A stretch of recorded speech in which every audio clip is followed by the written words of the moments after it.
go 400? No, I won't take 4. I could go down to 650. This stuff never lasts around the store. I know I could get some money out of it pretty quick. I'll go 600 bucks.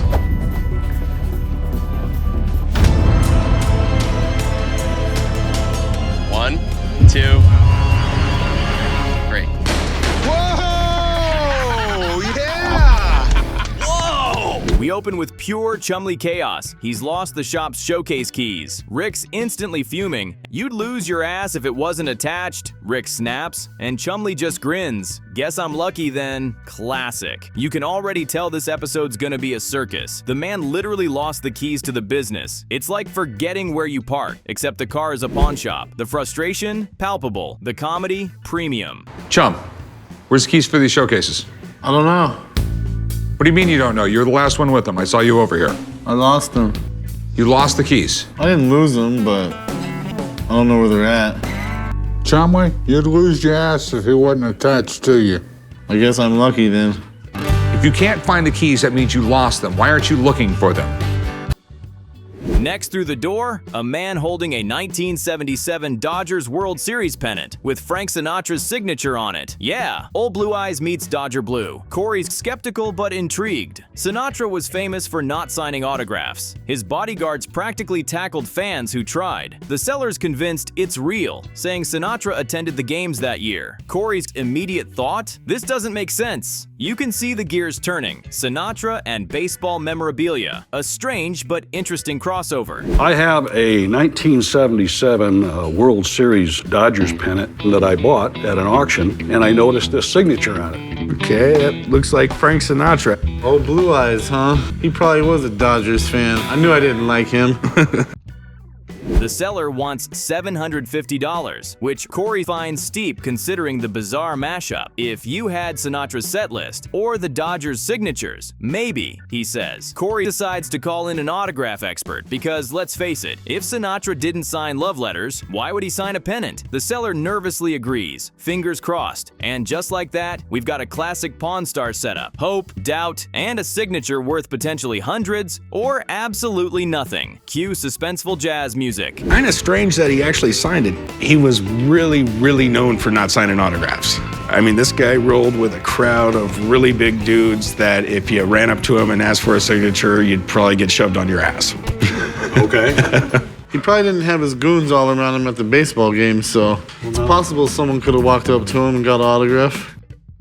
Before the expert arrives, Corey heads outside and suddenly, it's like we've entered a sci-fi movie. A guy drives up in a DeLorean time machine replica from Back to the Future. Yep, complete with flux capacitor and glowing lights. Rick's eyes light up like he's 10 again. This is cooler than the Batmobile, Chumlee blurts. The owner proudly says he spent 10 years building it. 10 years. That's dedication or obsession. Either way, this shop just became a time travel portal. The DeLorean time machine from Back to the Future. You gotta see this thing in the dark. Pow! Awesome. The owner gives the full tour. Switches, glowing wires, Mr. Fusion made from a coffee grinder. It's a movie geek's dream. Rick's admiring it but quickly gets practical. Does it drive? The owner hesitates. Big red flag. Rick's tone shifts from excited to cautious. Can we take it for a spin? He grins. The guy looks ready to faint. Apparently no one's ever driven it, not even his mom. Oh, this is gonna be good. Time to test this movie magic.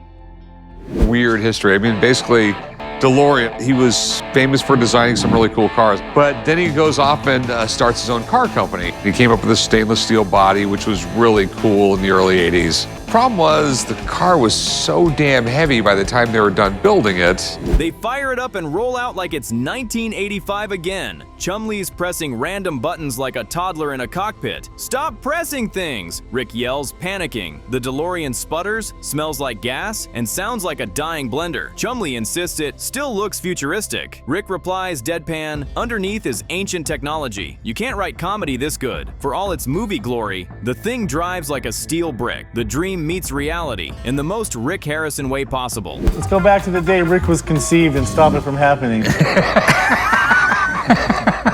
So what's all this back here? Let me show you. A lot of these parts are military aircraft parts, custom-made aluminum. This, of course, is the famous Mr. Fusion, which is made out of a coffee grinder. You know, the filmmakers just kind of had to cobble together whatever they could find. Back in the lot, Rick gives his verdict. Looks amazing, drives horribly. The owner wants close to 6 figures. Rick offers 10 grand. That's what I'd pay for the flux capacitor, he jokes. The seller insists it's worth way more since it's a perfect replica. Rick compares it to Picasso. You have the original, and then you have Chumlee's version. Brutal, no deal, just laughter. The seller leaves still in love with his time machine, and Rick's left happy he didn't time travel into bankruptcy. A movie car. Yeah, it's really cool. This thing looks pretty futuristic, but underneath, this is some ancient technology. Yeah, this thing lost its appeal, Rick. It's hot, slow, and it smells like gas. Yeah. The downside is it rides just like an old DeLorean. But there's plenty of upside. It grabs your attention, and it has that nostalgia factor. Judging from the looks we got, someone's probably gonna want this. Quite the ride. Meanwhile, Chumlee is still on key duty. Rick, trying to solve the problem, gives him a key finder. It beeps when you whistle. You just know this is about to go wrong. Corey snatches it and hides Chum's keys somewhere in the shop, grinning. Rick walks away, muttering, "Supposed to be a pawn shop, not a playground." Oh, Rick, you've clearly never met your staff. The keys may be lost, but the comedy gold is found. Chum, Yeah? I got the solution for you not losing your keys. You gonna hold them for me all day? It's not a bad idea. No, we have a little key finder. Okay. Check this out. Oh, wow. Back to the Sinatra pennant. The expert arrives and immediately confirms, yes, Frank Sinatra was a huge Dodgers fan and even sang the national anthem for them in 1977. He starts analyzing the ink under magnification and boom, it's the real deal. Genuine signature, live ink, authentic pen strokes. Corey's jaw drops a little. Sinatra may have hated autographs, but apparently, he made an exception for baseball. The seller's grin says it all. Jackpot potential. On April 7, 1977, which is the same year as that pennant, he came out opening day, sang the national anthem for him, and they bonded ever since then. Okay. So tell me, what are your concerns about this piece? First and foremost, I don't know if the signature's real. I don't even know what it's worth. And Frank Sinatra signing a baseball pennant, they don't seem to go very well together. The expert values it around $600. Not bad, but not the fortune the seller dreamed of. Corey's, of course, aims lower, offers $300. The seller counters $700. They go back and forth until they settle at $475. Corey wins again, and the seller? He paid $25 for it at auction. $25 to $475. Now that's a home run. You can tell Corey respects that flip. Sinatra might have signed it, but profit sang louder. I'll go up to 4 if it helps you. I don't know that he's an expert on value. He's an expert on signatures. So I'd say he's an expert all the way around. All right. Give me $500 for it. I'll go 450. You're 450, I'm 500. Let's meet in the middle. Make it 475.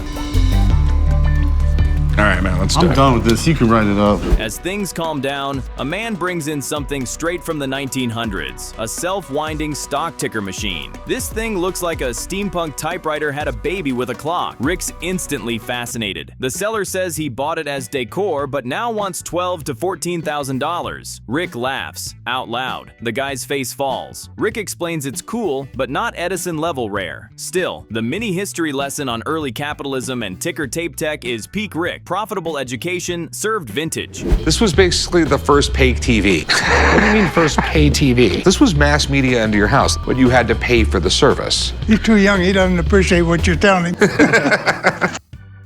Rick offers $2,500 and the seller fires back with $3,500. Rick's classic move? Meet in the middle, $3 grand. Deal! Seller walks away thrilled after buying it for $30 originally. That's a 10,000% return. I wish the stock market were that easy, he chuckles. You know Rick's smiling too. Nothing beats flipping history. Meanwhile, Chumlee's off somewhere still whistling for his keys. The man could lose a winning lottery ticket and not notice. Edison invented the first really reliable one. And that was Edison's first really big invention. The reason why they called it self-winding is because earlier ones you actually had to wind up like a clock. The episode wraps up perfectly. Chumlee finally finds the key, or rather, the helicopter toy attached to it. Rick catches him mid-flight, literally flying the key finder drone above the displays. Rick's about to blow a gasket. "If I lose a sale because of this, you're dead." Chumlee just shrugs, grinning. Rick storms off, muttering, "This is supposed to be a pawn shop, not a damn playground." And scene. Honestly, pure unfiltered Pawn Stars chaos from start to finish. Is that the key to the showcase? Is that my key? No. Give me the keys to the showcase. I'm going Chum. to land the helicopter up there. Don't land the helicopter up there, chum. Imagine waking up only for Rick Harrison to announce he's throwing his first ever garage sale. Yep, the man who buys everything now wants to sell it all. Skateboards, shoes, and even a blender. Of course, when he asks for help, the guys suddenly get busy. Corey's rewinding VHS tapes, Chumlee's changing oil, classic avoidance maneuvers. Rick's face says it all. Family comes first, except when it's time to haul junk. Talk about family love at its finest. What's up, Grandpa? This weekend, we'll ride up to Ely and ride the Nevada Northern Train System. I'm not ever gonna go ride train. Yeah, you will. You love your grandpa. You know, you might want to wait till next weekend to do that. It's time for my annual garage sale. I don't ever remember you having a yard sale. Well, this is going to be the first one. Then walks in Rob, clutching a Winchester Model 1860 Henry rifle like it's a sacred relic. Rick's eyes widen. This isn't just any gun. It's the load on Sunday, shoot till Thursday Yankee gun. Rob wants $40,000, calling it fair. Fair? That's half a Tesla. Rick examines it with the focus of Indiana Jones reading hieroglyphs, instantly spotting worn rifling. Translation: this beauty's been fired a few thousand times. Things are about to get spicy. It is a Winchester Model 1860 Henry rifle. This one is what the South called that damn Yankee gun that you load on Sunday and shoot till Thursday. Rick starts negotiating, but Rob stands firm. 40 grand, he repeats, like he's selling the crown jewels. Rick fires back with 20,000, a 50% discount right out the gate. Rob's expression could curdle milk. The awkward silence? Legendary. You could cut this tension with a knife. Rick, realizing this man's not budging, shrugs and says, "Shop around." Translation: I'll be here when reality hits. I swear, Rick could sell ice to Eskimos, but still won't overpay for history. This was an incredible piece of technology. A well-trained soldier could get off 28 rounds a minute with this gun, okay? A muzzle-loading gun, depending on your position, up to 6, generally a lot less, because remember, you have to pour everything down the barrel. So it was really revolutionary. Next up, Corey meets a guy carrying what looks like a pair of river rocks. But wait, he claims they're dinosaur eggs. Cue dramatic Jurassic Park music. The man wants $20,000. Corey's skeptical but intrigued, mainly because if they're real, he's looking at prehistoric profit. He jokes that Nicolas Cage once spent $1 million on a T-Rex skull, so hey, anything's possible. Still, Corey wisely calls in an expert. Can anyone else feel that fossil-fueled tension rising? What do we have here? I've been told these are a couple dinosaur eggs. All right, so how do we know they're dinosaur eggs? That I don't know. I didn't live back then. Enter Tom, the paleontologist with a magnifier and the confidence of a man who's cracked open millions of years of dirt. He inspects the eggs like a CSI tech on a crime scene, pointing out shell thickness and sediment layers. Verdict? They're real. Cue Corey's silent internal victory dance. But plot twist, the two eggs were glued together to look like a pair. Talk about prehistoric catfishing. Tom explains they're genuine but mismatched, killing half the value instantly. Brutal. So it's either a giant rock or it's a dinosaur egg. Oh boy. I'm just hoping it's real. In the early 1990s, thousands of these eggs came into this country and appeared in many of the markets. And at that time, there was a real excitement about dinosaur eggs. Turns out these duck-billed dinosaur eggs are ancient, but not exactly treasure. Tom explains they flooded the market in the 90s, and now they're worth about $300 to $600 each. Corey's $20,000 dream just fossilized before his eyes. The seller's jaw drops harder than a meteor. Still, Corey stays cool, offering $400 total. The seller pushes for $800, but Corey won't budge. After some prehistoric haggling, they settle at $500. Drama, negotiation, negotiation, and dinosaurs. Pawn Stars bingo complete. Figuring the most I'm gonna be able to get out of these is 12. And a year from now, if they're sitting here, I'm gonna knock them down to, $800, and then I'm gonna knock them down to, $600. So I'll tell you what, I'll go $500. 500? Okay. All right? All right. So- Thank you. Corey, of course, can't resist teasing Chumlee later. I'm gonna tell him they're gonna hatch. He smirks. Honestly, that's worth the $500 alone. Meanwhile, Rick gears up for his big garage sale. He's pricing everything, from TVs to random knickknacks, and somehow trying to upsell broken electronics. The man's in full salesman mode, offering free fly swatters with purchase. Can't lie, that's the kind of marketing that made him millions. This is the most expensive one, so I could do this one for like 80 bucks, but this one's gonna be like a couple $100. 40 bucks for the TV. The wine is kind of old. It's broken though. You gotta have, you gotta get it fixed. The big day is finally here. Having my garage sale, getting rid of all the stuff I've accumulated over the last year. It's gonna be real nice. Then in struts Chumlee, eyes twinkling with mischief, pretending to check out the sale. Translation, he's here to mock Rick. He spots vintage wrestling toys, Rowdy Roddy Piper, Hulk Hogan, the works. Chumlee immediately claims Rick's trying to lowball him. The verbal sparring begins. Rick's doing mental math. Chum's defending childhood nostalgia. Take it or leave it. $50, Chum declares. Rick, amused, pays up. Little does Chum know, he just sold gold for pocket change. Oh, the irony. Would you sell these as a set? I'll give you the fly swatter for free if you buy those, man. Really? Yeah.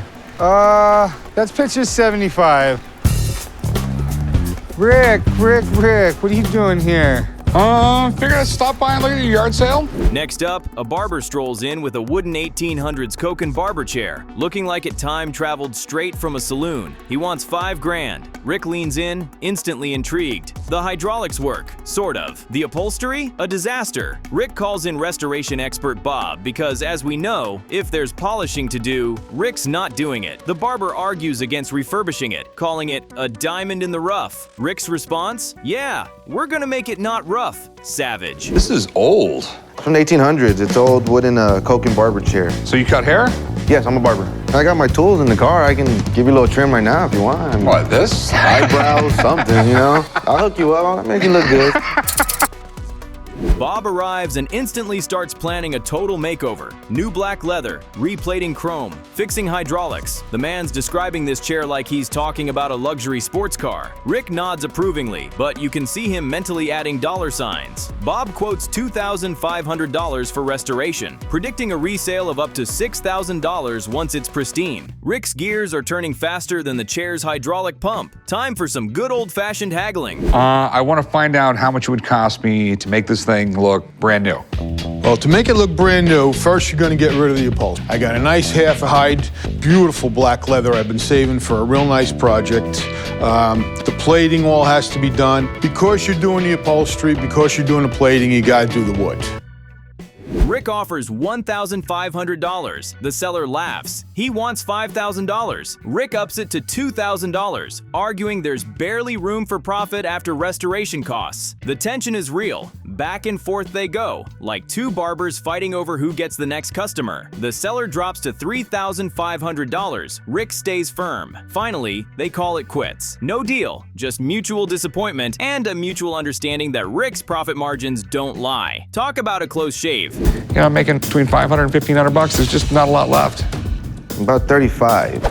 Probably the lowest I can go. $2 grand is what I could do, dude. I mean, $2 grand's all the money. It really is. 35 is the lowest I can go, honestly.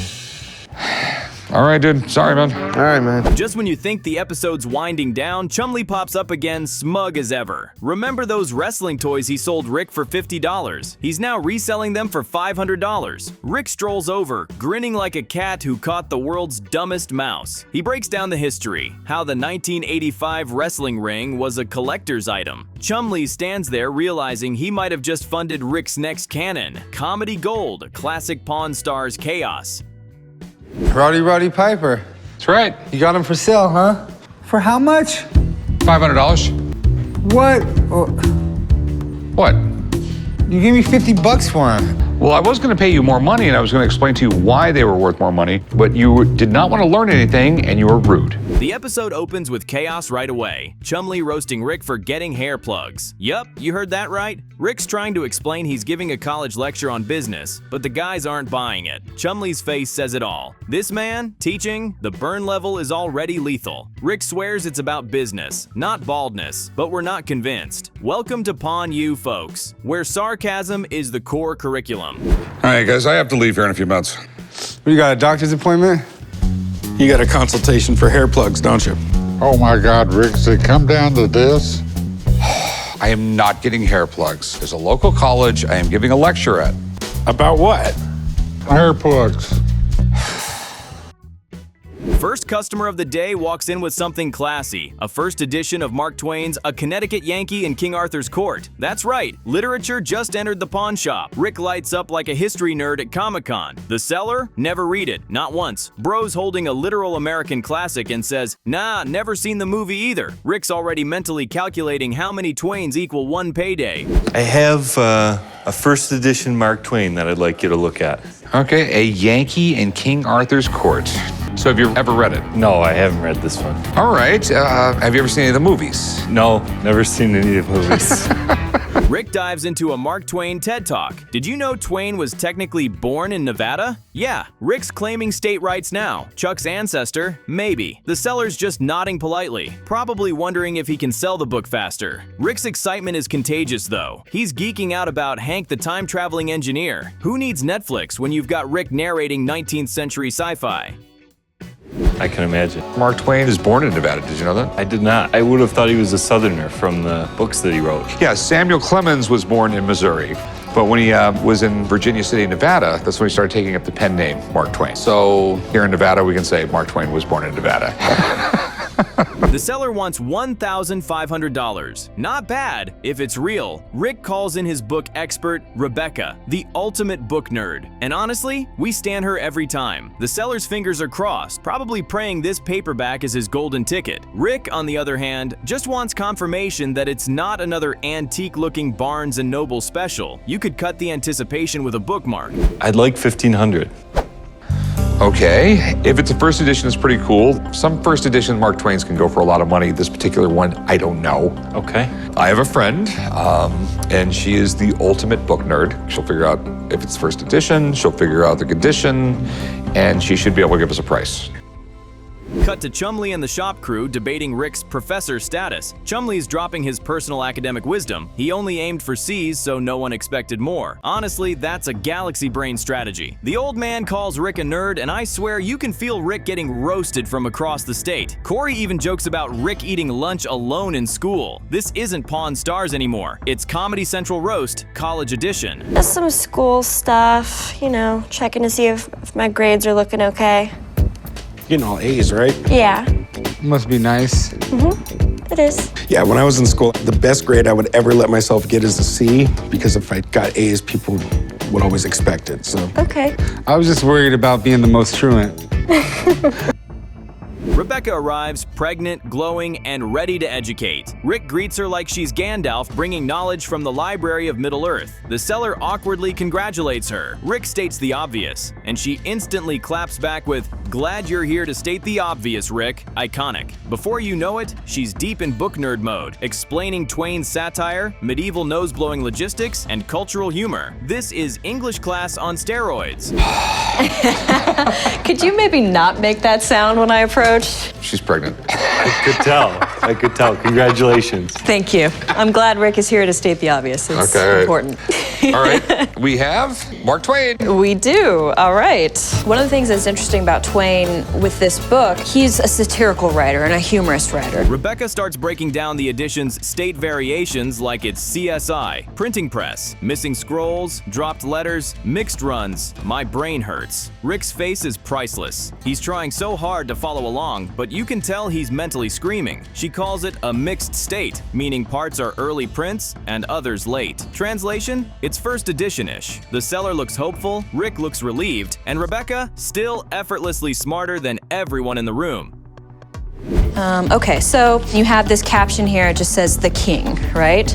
In an earlier state of this, they actually had this little scroll decoration in between the two words, and it obscured them a little bit. So what happened is, as they're kind of doing quality control, they come in and they burnish that away. Rebecca values the book between $1,200 and $1,300. Not bad. She even says a pristine version would be worth a few grand more. Rick's grinning like a proud student who actually did his homework. The seller seems satisfied until the negotiation begins. Rick goes straight for the jugular, offers $700. Classic. Seller asks for more, and Rick hits him with that "but you said trust me" energy. Savage. Absolute savage.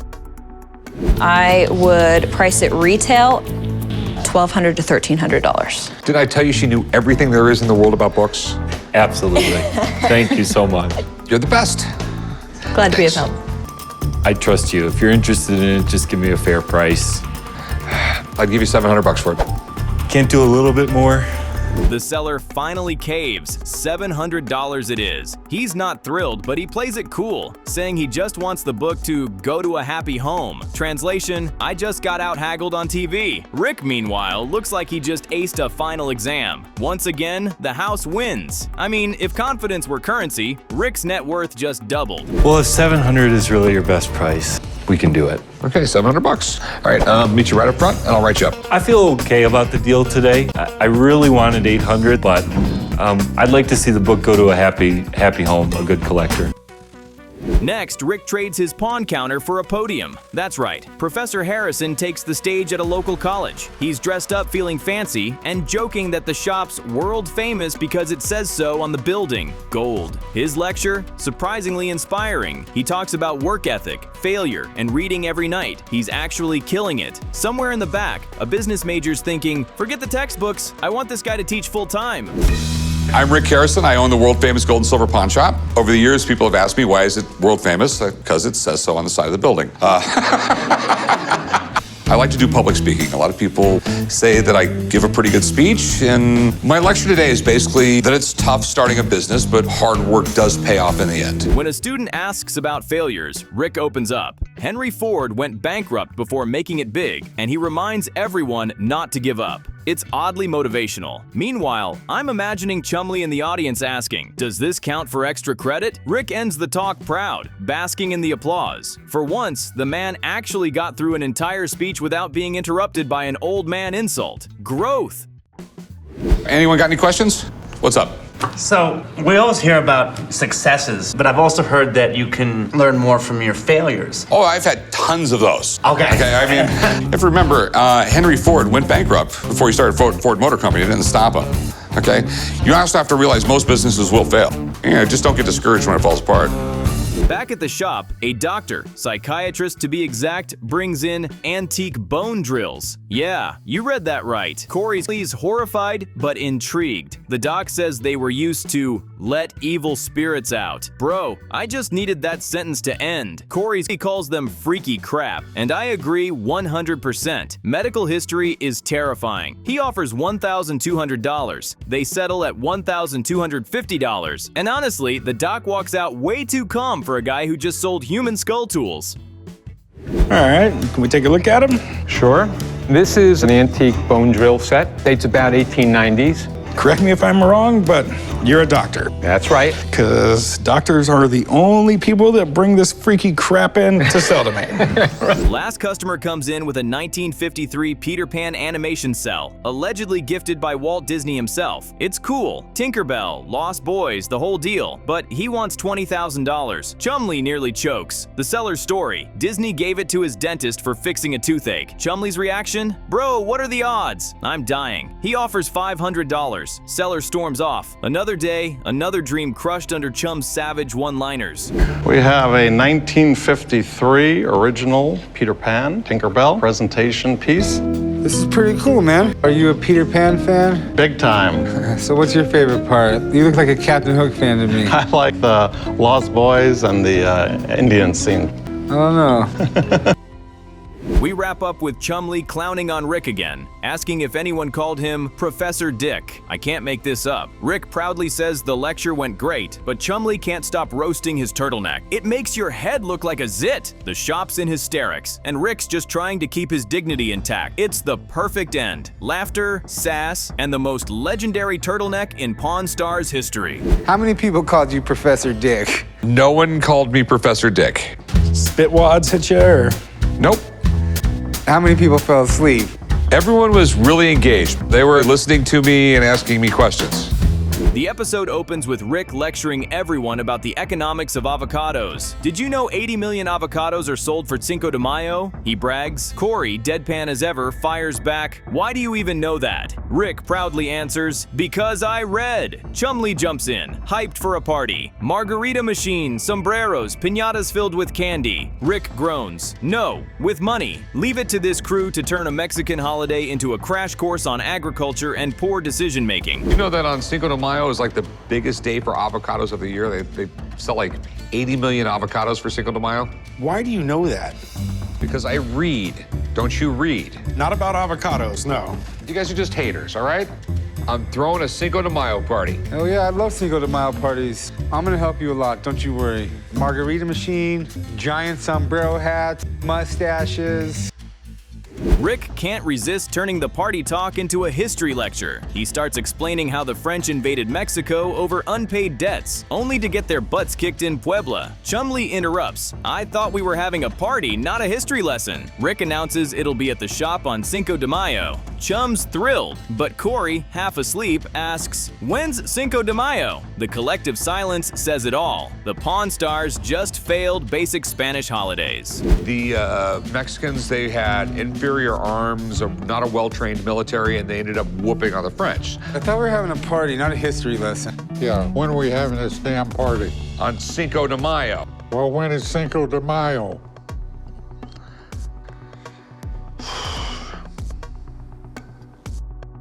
Next, Rick's day gets a lot more interesting when a man strolls in holding a supposed Claude Monet painting. The seller explains he got it as collateral for a loan, but the borrower died. Talk about awkward inheritance. Rick asks where it came from, and the guy confidently says, it's real. The museum even insured it for $2.1 million.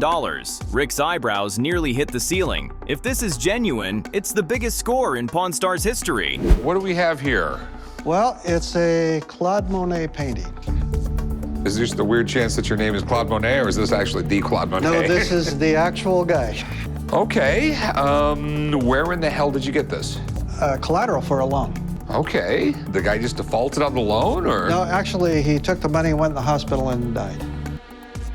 Rick examines the piece, pointing out Monet's signature impressionist brushstrokes, a little blurry but full of depth. He reads through the provenance documents and learns it was displayed at the Las Vegas Museum of Fine Arts in 1997. Rick mutters, I've bought $100,000 items, but never millions. He admits he's out of his league and calls in his art expert, Brett. The seller grins, dreaming of walking out with 7 figures. Do you have a date or anything else like that when it was done, when it was painted? Is there a title to it? It was just... I don't. Okay. I mean, was this guy really well off? He was. He was a doctor.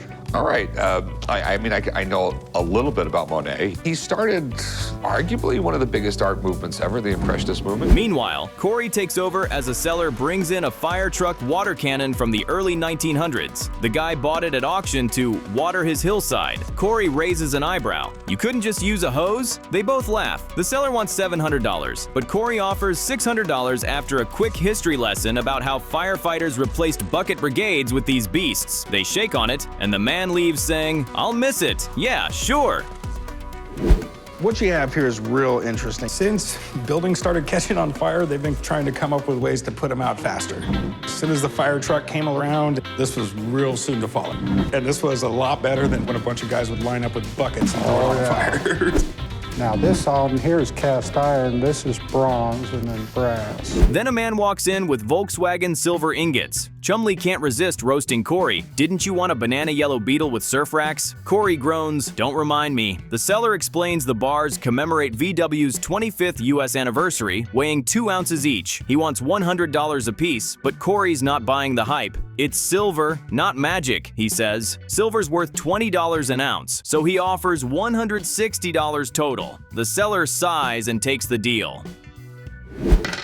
Volkswagen silver ingots, commemorative of the 25th anniversary of Volkswagen selling vehicles in the U.S. market. I remember you used to dream about having a Beetle. What did you want it, like banana yellow with a surfboard rack on it or something? Yeah.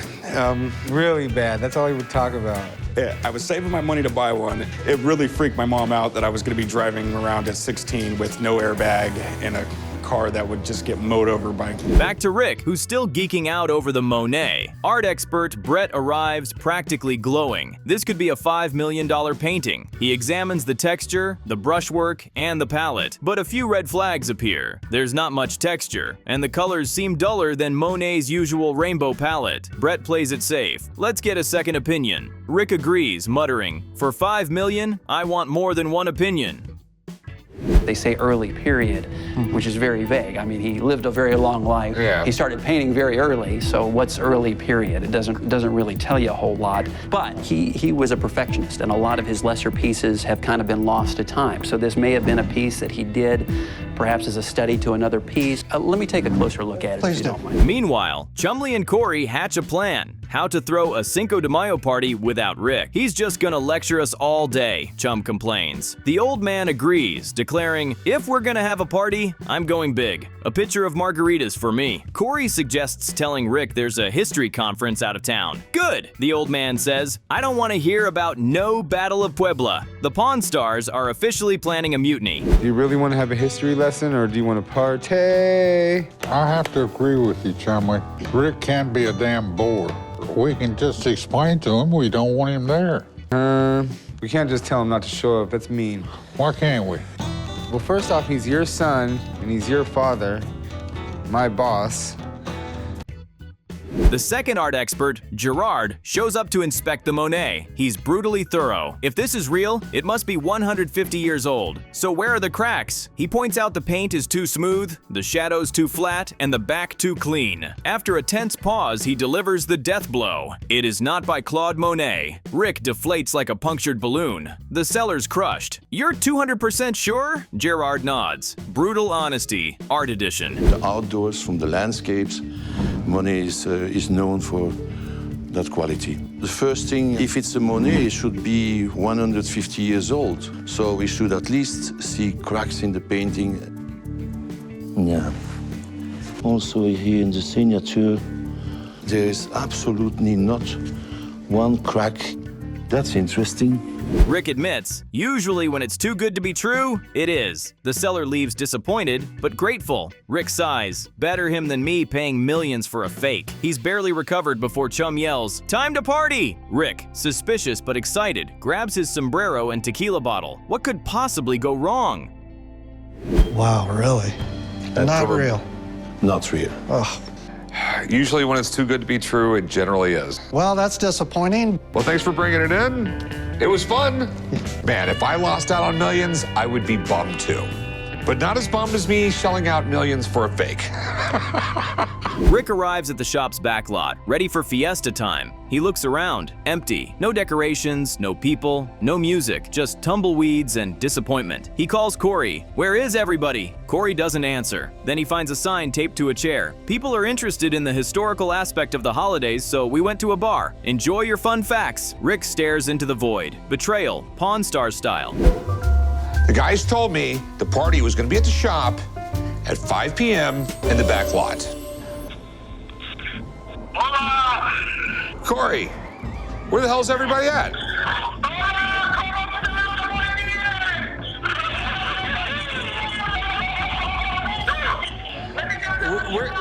Where are you guys at? I used to be here, Rick, and we could close at home. Guys, where are you guys at?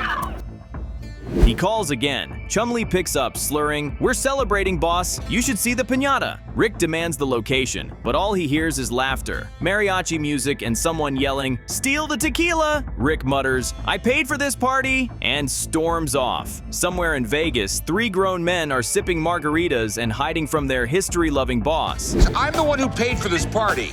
Where is it at? Why don't you read some fun facts about how to find us? Grandpa just stole a bottle of tequila from the waitress. There we go. All right, look at mine. Corey.